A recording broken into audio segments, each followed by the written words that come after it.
Հիմա մենք շարունակում ենք մեր Հոքինսի շկալայի հետ աշխատանքը եւ երկրորդ մասն է եւ մեր պրակտիկ մասն է։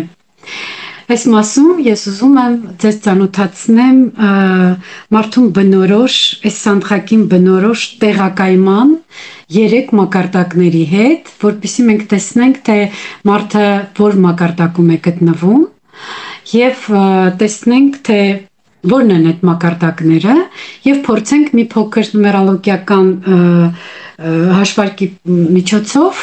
կատարենք մի քանի հաշվարկ եւ տեսնենք մոտավորապես մեր մակարդակը, մեր վիբրացիոն մակարդակը այդ շկալայում։ Առաջի անգամ, երբ որ ես իրականացրեցի այս փորձը Հայաստանում, երևի 7-8 տարի առաջ էր, երբ ես առաջի անգամ այս լեկցիան ունեցա ու այս աշխատանքը տարանք, ահագին մարդիկ են 27 հոգի էին, ինչ էին, իրենք շոկի մեջ ընկան, երբ որ շատ ցածր մակարդակ տեսան, մի քիչ իլյուզիայի մեջ էինք, որ մենք լավ պրակտիկաներ էինք անում, հաճելի ժամանցներ էինք անցկացնում եւ այլն, բայց երբ որ իրենք բախվեցին իրենց մակարդակների հետ, մի քիչ շոկի մեջ ընկան, որ իրոք շատ էր ցածր մակարդակը, այնպես որ նախ սա սովորական փորձ է, երկրորդն էլ այն մակարդակը, որ մի քիչ մեզ համար կարող է ցածր լինել, դա մեր հիմնական մակարդակը չի, բայց դրան անվանում են դոմինանտ մակարդակ։ Հիմա մեր նպատակն է, որպեսզի մենք որոշենք մեր դոմինանտ մակարդակը։ Եվ որպեսզի այդ դոմինանտ մակարդակը մենք որոշենք, դոմինանտ մակարդակը հենա, որը մենք հիմնականում համարվում է մեր վիբրացիան, մեր հիմնական վիբրացիան, բոլոր տեսակի, բոլոր մակարդակների վիբրացիաների միջին, կարելի ասել թվաբանական գումարը, որպեսզի մենք դա ճիշտ ընդունենք եւ ճիշտ ընկալենք, եկեք խոսենք բոլոր մակարդակների մասին։ Ուրեմն որպես կանոն մարդուն բնորոշ է այս սանդղակի տեղակայման 3 հիմնական մակարդակ։ Առաջի մակարդակը դա պոտենցիալ մակարդակն է։ Պոտենցիալ մակարդակը դա մեր զարգացման ընթացքում, մեր աճի էվոլյուցիոն աճի ընթացքում, մեր կրթվածության ընթացքում, մեր ինֆորմացիայի ձեռք բերելու ընթացքում, մեր կյանքի նկատմամբ նորարար մոտեցման ընթացքում եւ մեր հոգեվոր աճի զարգացման լավագույն հոգու էվոլյուցիայի ընթացքում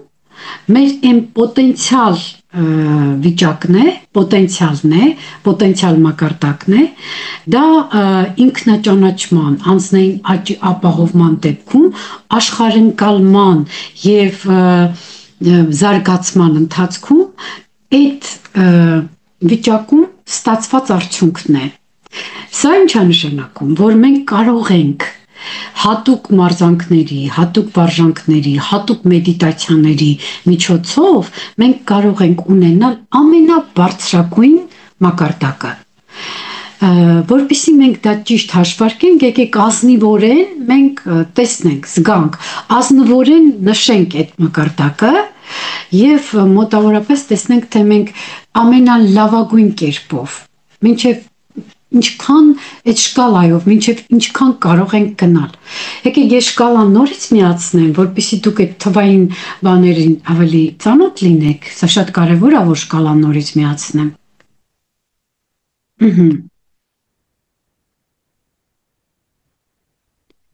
Ահա։ Հիմա պոտենցիալը այն է, երբ որ մենք մեդիտացիայի միջոցով ապրում ենք այդ պահը։ Օրինակ մենք կարող ենք, չէ, անվերապահ սիրո էներգիա ապրել, հատուկ, ասենք, տետա ներբեռնման միջոցով, կամ կարող ենք ընդունման մինչև 350, մինչև 400, հա, բանականության մակարդակին հասնելու վիճակ ունենանք։ Դուք մոտավորապես ունեցեք այդ վիճակը։ Մենք կարող ենք հասնել այս սանդղակի բավական բարձր մակարդակին, երբ գտնվում ենք ոգեշնչման, ոգևորվածության վիճակում, հատկապես հոգևոր պրակտիկաներից, հա, եւ ինչպես ասեցի, հատուկ ներբեռնումների, հատուկ մեդիտացիաների արդյունքում կամ թեկուզ մեդիտացիաներից հետո։ Եվ նաեւ մենք ունենում ենք այդ ժամանակ այնպիսի այն ժամանակ, Երբ որ մենք ինչ որ մի կարևոր հիերարխիկ գիտելիք ենք ստանում, որը մեզ մի կարևոր ռեզոնանս է տալիս եւ իմպուլս է տալիս, երբ որ մենք մի ուժեղ ինսայթ ենք ունենում, ու միանգամից փայլատակում ենք ունենում, ու ինչքան շնորհակալ ենք լինում, որ այդ պահին մենք դա իմացանք, մենք դա հասանք, այդ պահին էլ տեսեք ձեզ այդ վիճակը։ Այդ պահին տեսեք դուք որ վիբրացիայի վիճակում եք։ Մենք այս պալիտրայի մեջ, այս բոլոր սանդղակի մեջ մենք ունենում ենք այդ բոլոր վիճակները, բայց հիմա եկեք գտեք ձեր հենց պոտենցիալը։ Մենք կարող ենք այդ պահին ունենալ ստեղծագործական հզոր վերելք, կարող ենք այդ պահին ունենալ հաջողություն, կարող ենք գտնվել երջանկության պարադիգմայում, եւ երբ մեր կյանքում ամեն ինչ լավ է ընթանում, երբ որ մենք մանիֆեստացիա ենք անում, ինքը կատարվում է, տեսնում եք ինչքան լավ ենք զգում մեզ, տեսնում եք ինչքան ենք ուրախանում, այդ վիճակը այսօր դուք գնահատեք էկվիվալենտով, ելնելով այս սկալայում, տեսեք հենց մինչև որը կլինի ձեր պոտենցիալը, որը կարող է լինել, այդ դա ֆիքսեք ու գրեք պոտենցիալը ձեր համապատասխան վիբրացիան։ Պարզ չէ առաջադրանքը, նայեք այս շկալային ու գտեք ձեր պոտենցիալը, մինչև որ կհասնեք, մինչև ուր կհասնեք, որ պահին, որ մոմենտին եք մինչև հասնում։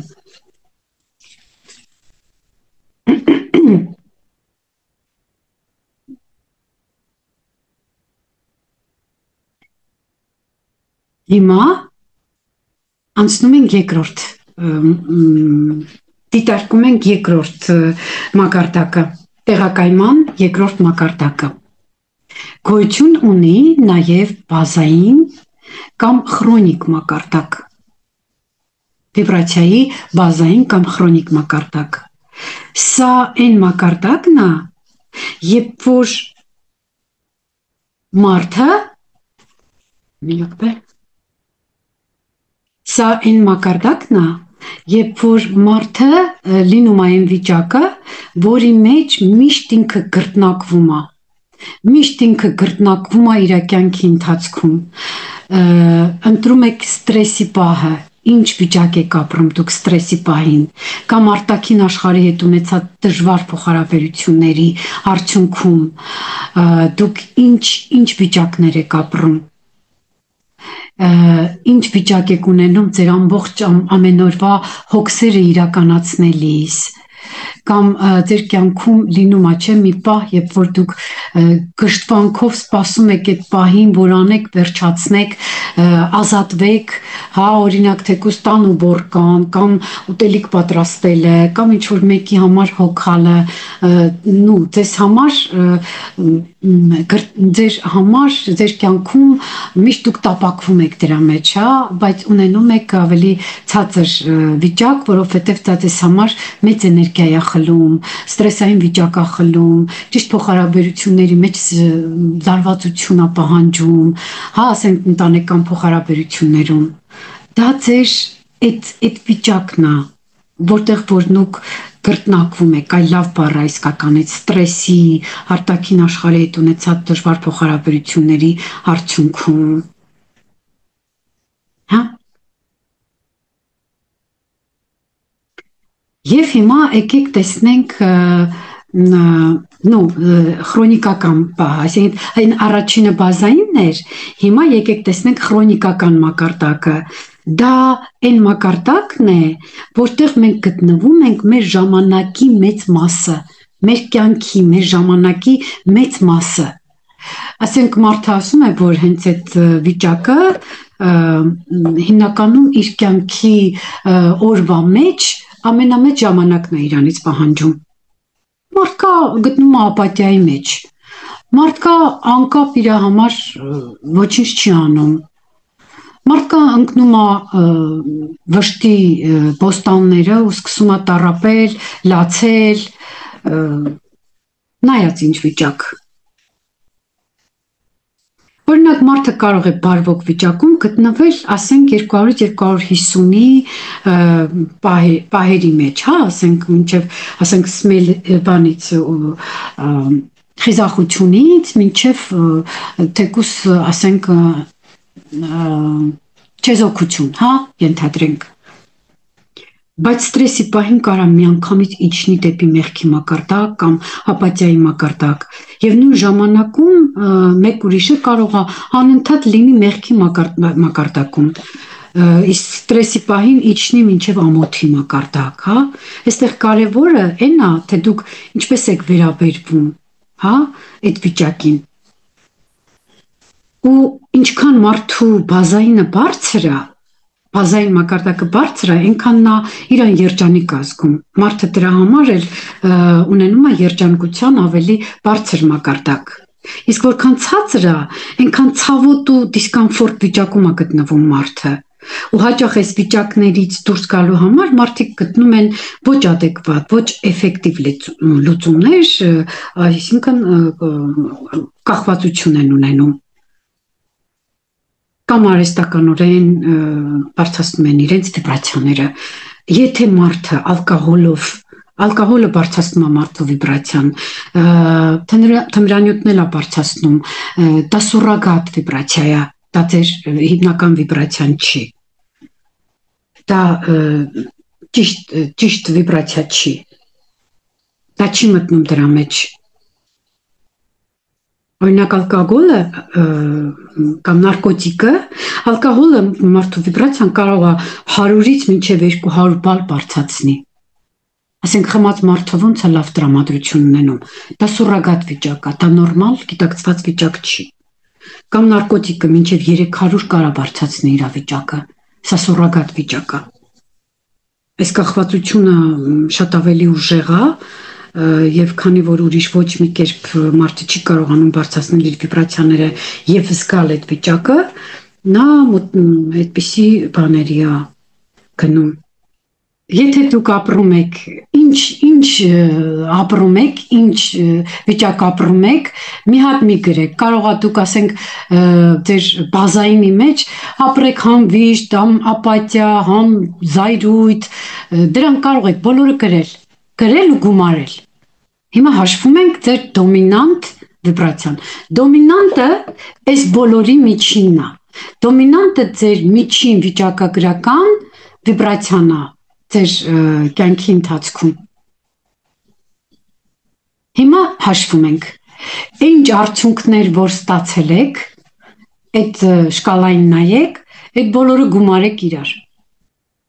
Ու այդ գումարին մի հատ էլ 200 գումարեք։ Եթե 200-ը գումարեցիք, վերջի թիվը զրոյացրեք։ Նու դարձրեք 0, ասենք ենթադրենք 55 է, դարձրեք 60։ Եթե 0 չկա, էլի, ասենք 125-ը, ենթադրենք 600-725-ը, դարձրեք 730։ Իսկ հիմա այդ 0-ն հանեք։ Դա ձեր դոմինանտն է։ Մի հետաքրքիր պրակտիկա եմ հիմա առաջարկում ձեզ։ Երբ որ դուք վատ եք զգում, սա երկրորդ պրակտիկան է։ Երբ որ դուք ձեզ վատ եք զգում, երբ որ դուք շատ վատ վիճակում եք, ունեք վախ, ունեք վիշտ,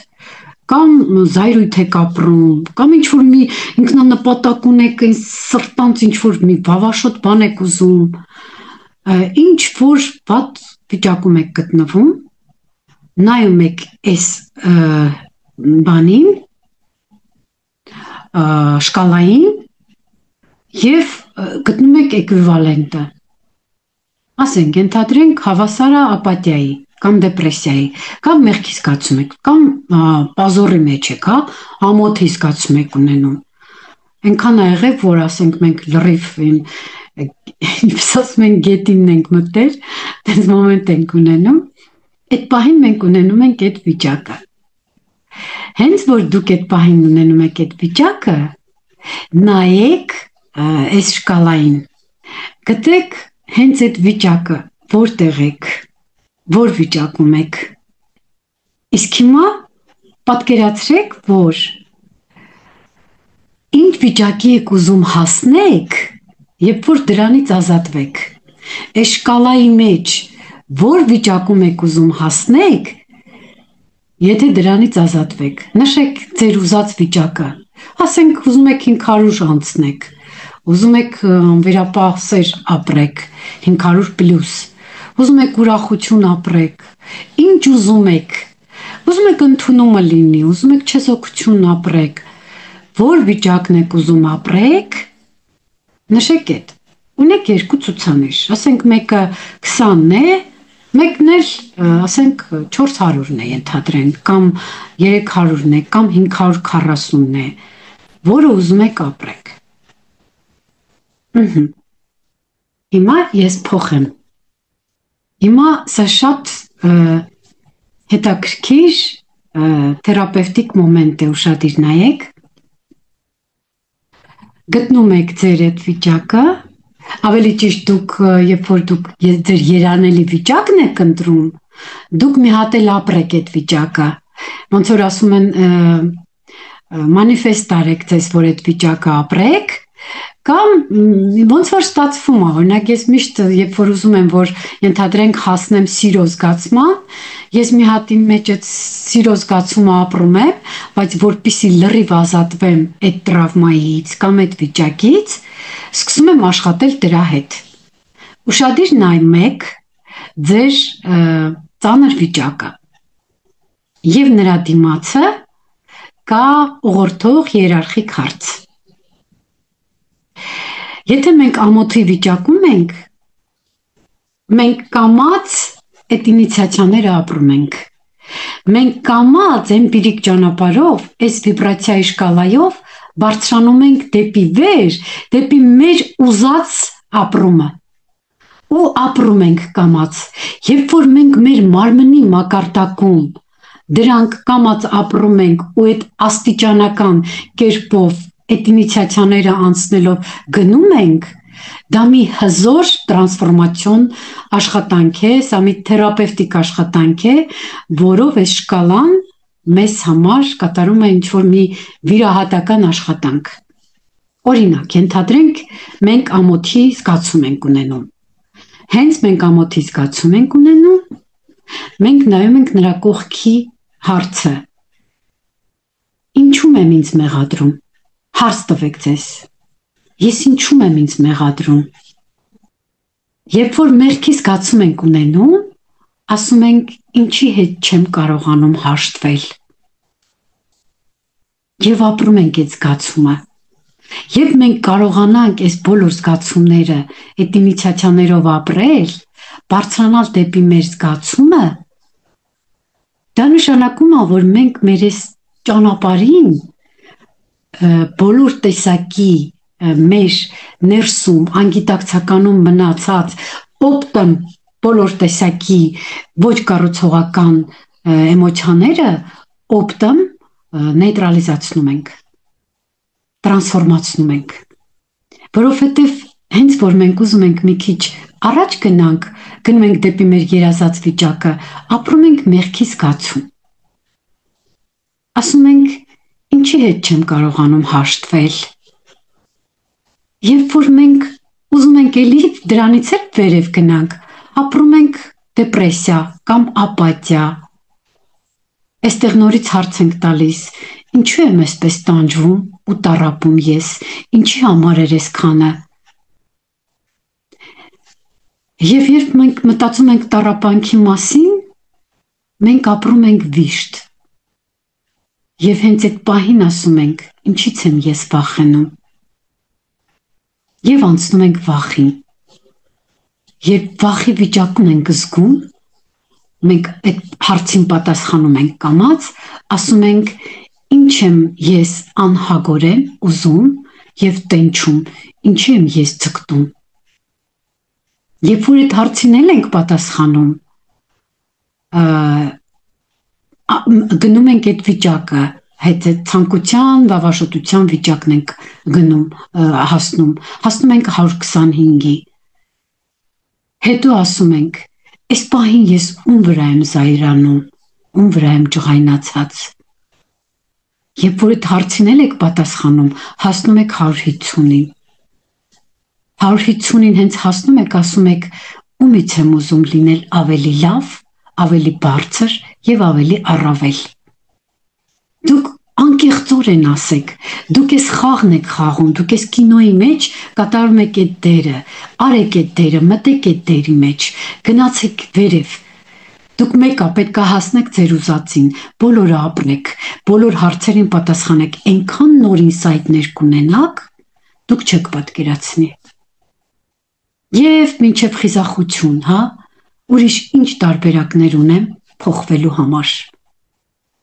Երբ որ մենք այն ամբարտավանության ժամանակն է գալիս, երբ որ մենք ասում ենք գարդինյա, այդ մարդը չի կարողանում դուրս գա, այստեղ հենց այդ մարդը պետք է իրան հարց տա, ինչ կարող եմ անել այս վիճակը փոխելու համար, ինչ կարող եմ անել իմ վիճակը գոնե լավացնելու համար։ Եվ այստեղ ասում է, ուրիշ ինչ տարբերակ ունեմ փոխվելու համար, այստեղ արդեն գնում է դեպի չեզոքության։ Եվ երբ որ մենք չեզոքության մեջ ենք, հարց ենք տալիս, ինչպիսին պետք է լինեմ լավագույն արդյունքի հասնելու համար, ավելի լավին հասնելու համար։ Մենք գնում ենք պատրաստակամության եւ այստեղ մենք հարց ենք տալիս մեր նույնականացումը որ ոլորտում եւ ինչպես կարող է օգնել ինձ։ Ընդունումը ինչպես կարող եմ ամրագրել այդ փոփոխությունները իմ մեջ։ Ընդհուպ մինչև տրամաբանության վիճակ, ինչի համար եմ ես սիրում ես աշխարհը։ Սերը ինչու եմ ես այսքան ուրախ, անվերապահ սերը, շնորհակալ եմ Արարչին, որ ամեն ինչ այսպես իդեալական է։ Ու հասնում ենք մինչև այդտեղ։ Հենց որ տեսնում եք, որ ինչ որ մի բան այնպես չեղավ, ինչ որ մի բան լավ չապրեցիք, մոտավորապես տեսեք, որը լավ չապրեցիք, նորից իջեք այդտեղ, որտեղ որ ինչ որ բան կա։ Դուք մի կես ժամվա մեջ այստեղ մի հատ հզոր տրանսֆորմացիոն աշխատանք կատարեք ձեզ հետ, հենց այս շկալայի միջոցով։ Հզոր գործիք է։ Սա 1000 հատ թերապիա է, 1000 հատ սեանս է։ Սիրելի ընկերներ, ես ցանկանում եմ մի կարևոր լրացում կատարել Դեյվիդ Հոքինսի վիբրացիաների սանդղակի վերաբերյալ կապված հաշվարկների հետ, կապված այն կարևոր վիճակների կամ էմոցիաների տեղակայման հետ այդ սանդղակում եւ դոմինանտ վիբրացիայի հաշվարկման հետ։ Մենք նշեցինք, որ մարդը կարող է այդ սանդղակի մեջ տեղակայվել տարբեր մակարդակներում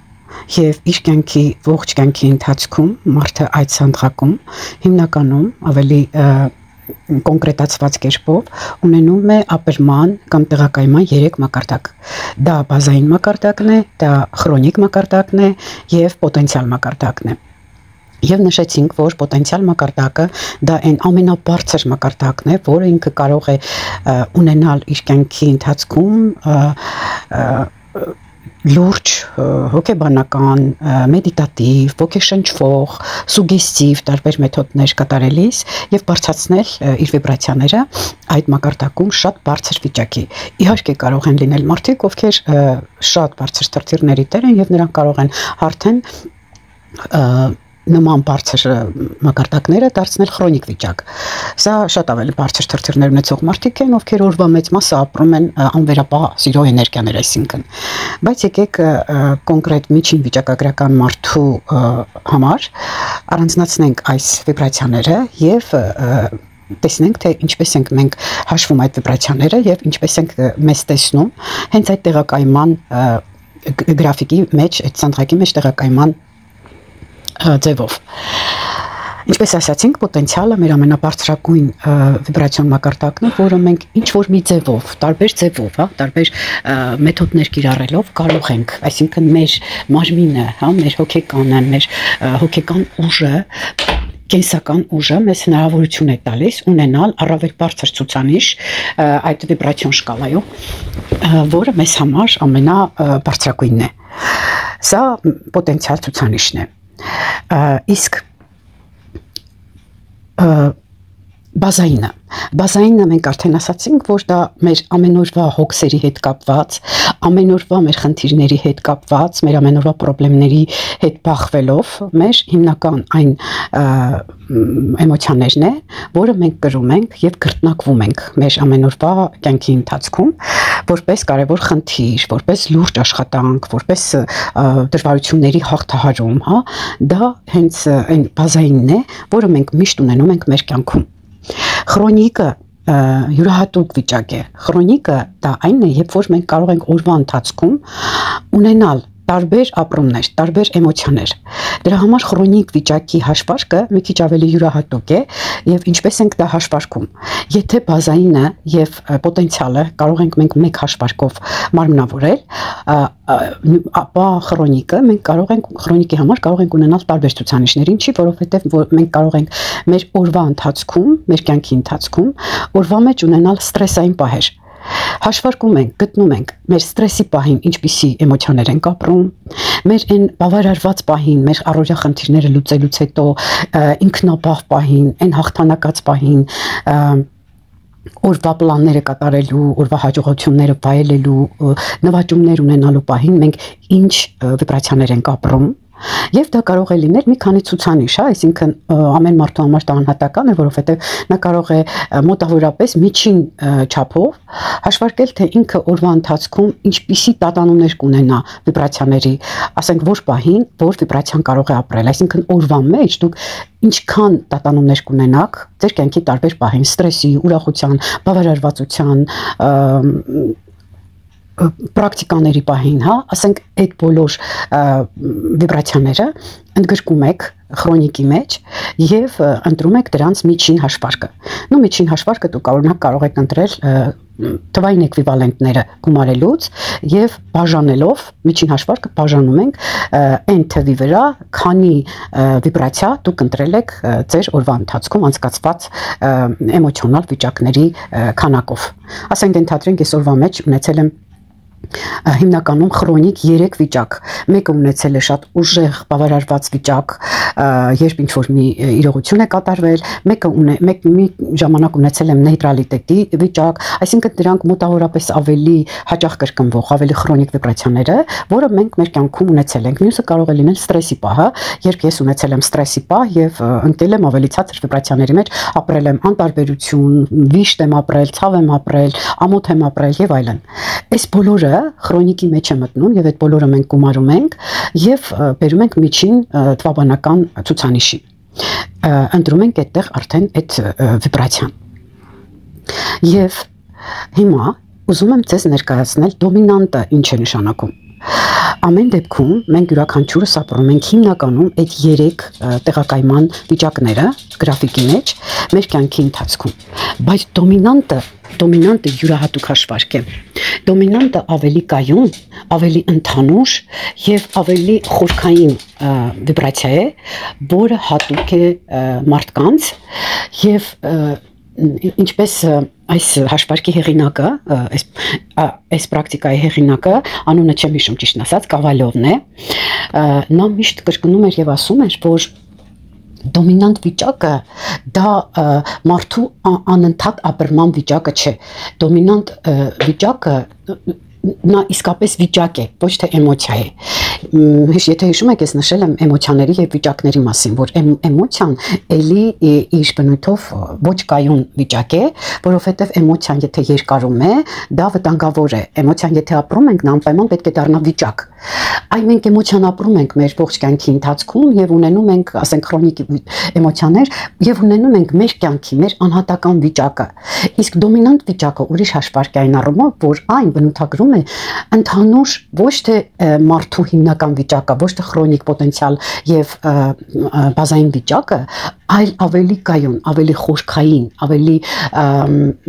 գլոբալ վիճակ է, որը հիմնականում բնութագրում է երկրի մակարդակով, ազգի վիճակով, ցեղի վիճակով, նրա մեջ ավելի խորքային ցուցանիշներ կան, որը ավելի կայուն է եւ բնութագրում է, ասենք, տվյալ հասարակարգի, տվյալ տարածքի, երկրի վիճակի հետ է կապված, ասենք, ցեղի համակարգի հետ է նաեւ կապված, սա կապված է այն բանի հետ, որը կոնկրետ մարդու ակտուալ կյանքի եւ մարդու ակտիվության արդյունքը չէ, այլ ավելի խոր, ավելի ընդհանուր վիճակ է։ Ինչու ենք մենք հաշվարկում դոմինանտ վիճակը, եթե մենք ունենք մեզ համար հիմնական բազային պոտենցիալ եւ քրոնիկ վիճակ։ Մենք հաշվարկում ենք այդ վիճակը, որպեսզի աշխատենք ելի մեր վիբրացիաների վրա, որպեսզի կատարենք ներքին մաքրում, որպեսզի մենք մեր ձեռքով հաղթենք դոմինանտ վիճակին, հաղթենք երկրի, հայրենիքի, ազգի, ցեղի վիճակը եւ մեր կյանքը ավելի լավացնենք, ավելի նորացնենք եւ դառնանք արարիչ։ Այսինքն սա արարչական մեր քայլն է, որ մենք կատարում ենք, հենց դոմինանտ վիճակի հետ ենք աշխատանք կատարում եւ ես նշեցի վերջին պրակտիկան, հա, այն երկրորդ սանդղակը, հիմնական սանդղակի հետ թերապևտիկ աշխատանքը քայլ, երբ կատարում ենք ինիցիացիաներ ենք անցնում տարբեր վիճակներում համապատասխան հիերարխիկ հարցերի միջոցով, ապա հենց այս պրակտիկան հիմնականում նվիրված է հենց դոմինանտ վիճակի փոփոխման, դոմինանտ վիճակից դուրս գալուն, հզոր աշխատանք կատարելուն, որով մենք որպես անհատ դառնում ենք արարիչ եւ ազդում ենք այդ համընդհանուր վիճակի վրա մեր սեփական վիճակը լավացնելու ճանապարհով։ Սա է ամենակենտրոնական մոմենտը վիբրացիաների շկալան օգտագործելու մեզ համար, որով մենք փոխում ենք մեր դոմինանտ վիճակը, կարելի ասել քրտնաջան, սիստեմատիկ աշխատանքի ժամանակ։ Այսինքն դոմինանտ վիճակը միշտ ցածր է։ Դոմինանտ վիճակը ոչ մեր պոտենցիալն է, ոչ մեր քրոնիկն է, ոչ էլ մեր բազայինն է։ Այն միշտ ցածր է, որովհետև ավելի խորքային պատճառներ ունի։ Այս է ուզում ես դες տեղեկացնել եւ մենք երբ որ շկալայի վրա աշխատում ենք, մենք հենց այդ դոմինանտ վիճակը, մեր դոմինանտ վիճակն ենք դիտարկում եւ անցնում ենք այդ ինիցիացիան հենց այդ մակարդակից։ Եվ հետազոտությունները բարձել են, որ ինչքան էլ մարդը լավ ապրի, երջանիկ ապրի, մեկ է նրա դոմինանտ վիճակը միշտ կարտացոլի երկրի վիճակը, այսինքն գոյատևման մակարդակում գտնվելով, երկրի գոյատևման, եթե երկրի գտնվի գոյատևման մակարդակում, ապա դոմինանտ մակարդակը ցածր կլինի եւ սա չի բնորոշում մեր կյանքը, մենք ենք մեր կյանքի արարիչը, սա մեզ ցույց է տալիս մեր ներքին թաքնված ցավոտ տեղը, որը մեր խնդիրը չէ, որը երկրի խնդիր է, հա, որը ավելի խորքային խնդիր է եւ ցույց է տալիս թե մենք որտեղից պետք է աշխատենք, ինչի վրա պետք է աշխատենք։ Մի տեսակ միստիկական նշանակություն ունի, հա, այս վիճակը, երբ որ մենք նայում ենք սրան եւ սա հենց ցույց է տալիս թե մենք ուր պետք է գնանք, ինչից պետք է սկսենք մաքրվել։ Սա շատ լավ ուղեցույց է կարծես ցուցափայտով ցուցադրվող մոմենտ է մեր թեկուս հենց ենթագիտակցության կամ անգիտակցականում, որը պետք է հանենք ու դրա վրա աշխատենք։ Սա էր հիմնականում դոմինանտի գաղափարը, դրա համար էլ ես հիշում եք հենց սկզբում էլ նշեցի, որ բոլորը ուղղակի շոկի մեջ մտան, շոկ ապրեցին, երբ որ հաշվարկեցին իրենց դոմինանտ վիճակը, թե ինչքան ցածր էր ու մի տեսակ ֆրուստրացիայի մեջ ընկան։ Սա նորմալ է, դոմինանտ վիճակը ցածր լինելը նորմալ է եւ մենք պետք է հենց այդ աշխատանքը մեր պրակտիկան պետք է իրականացնենք, հենց Կավալովը նշում էր, որ սա կլինիկական աշխատանք է նաև համարվում, երբ որ մենք կարծես հանում ենք այդ ցավը, օպերատիվ աշխատանք ենք կատարում նրա հետ, եւ եթե մենք սրա վրա աշխատենք, ապա դուք չեք պատկերացնի, թե մենք ինչքան կփոխվենք, եւ երբ Հոքինսը նշել է, որ մարդկանց 85%-ը գտնվում է ցածր վիբրացիոն մակարդակում, 200-ից ցածր վիբրացիոն մակարդակում, նա նկատի ունեցել հենց դոմինանտ վիճակը եւ նշել է նաև, որ համենայն դեպս այն 15%-ը, որը ավելի բարձրաթրթի ռուսավորված, անվերապահսեր քրոնիկ կերպով կրող մարդիկ են, նա նշել է, որ համենայն դեպս այդ 15%-ն էլ բավարար է, որպեսզի նրանք կարողանան փոխել երկիրը, փոխել աշխարհը։ Մենք հենց դառնում ենք այն մարդիկ, ովքեր պետք է փոխեն աշխարհը եւ աշխատում ենք հենց այդ դոմինանտ վիբրացիաների վրա։